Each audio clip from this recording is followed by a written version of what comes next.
Welcome back, guys, to Factorio Towns Season 3 with me, Massive Dynamic. We are back here in the towns, and today we're going to be building a new town for low-density structures. And it's going to be located right over there to our west, near that iron patch, because we're going to turn that iron into steel directly. Even though we have an iron town already, and we have a steel town already. We'll talk more after the intro.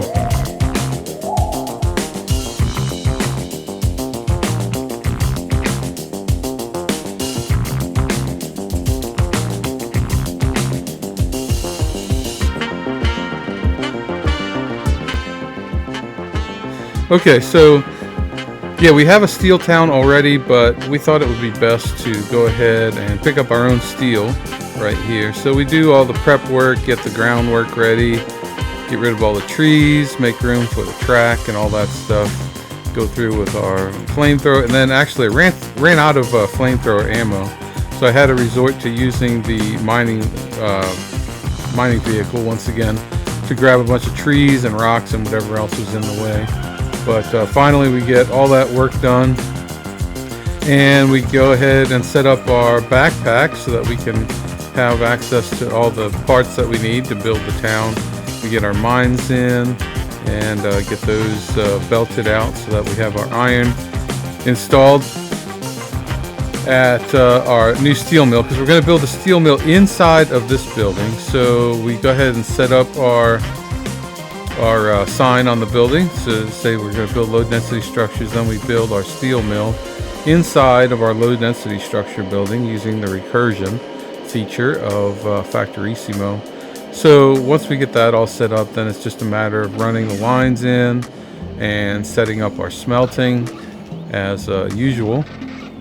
Nothing too complicated here, just a little bit of steel smelting. So we set that up, and then once we get that set up, then we can get on with the work of setting up our low density structure fabrication. And we left plenty of room there so that we can add beacons later on and more production. This is a level 2 building, so there's plenty of room in here if we decide to go that way. So here we are running the steel and the plastic lines together so that we can get those run up to our low density structures, because those use less steel and plastic and much more copper.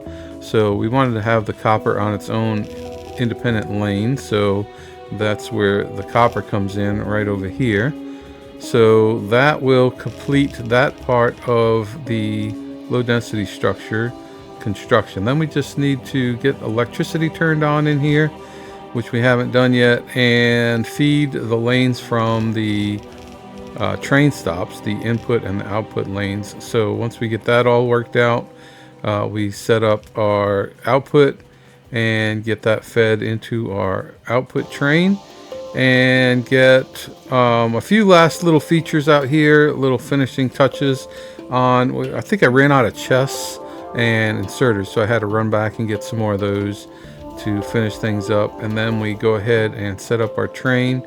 So we have our output train all set up for the low density structures, and we got our plastic scheduled in. We made plastic, what was that, last episode or one before? Recently we made our new plastic town, so we're able to grab that train and bring it over here, and then we just need to bring in the copper train, and that will finish things up. So there we are with the copper in, and there you have it. Now we're making low density structures, and those will be useful for a lot of things. Most importantly, well, not most importantly, but the first thing on my mind is getting a new suit of armor. So I'm going to go ahead and start working on my power armor, because right now I'm still in modular armor, and I could use the pocket space from the power armor, and then we can start working on Mark II power armor and Spidertrons. Once we get Spidertrons, then things will go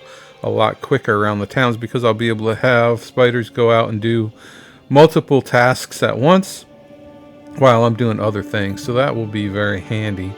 But for now, we're just going to get a couple of low density structures to fill our pockets, as many as we can, before we head out But we just like to watch this start up. And I was a little bit concerned that we weren't going to have enough copper to make it all the way to the end of this production chain, because as usual, I don't calculate anything. I just throw them down there and then just figure it out later.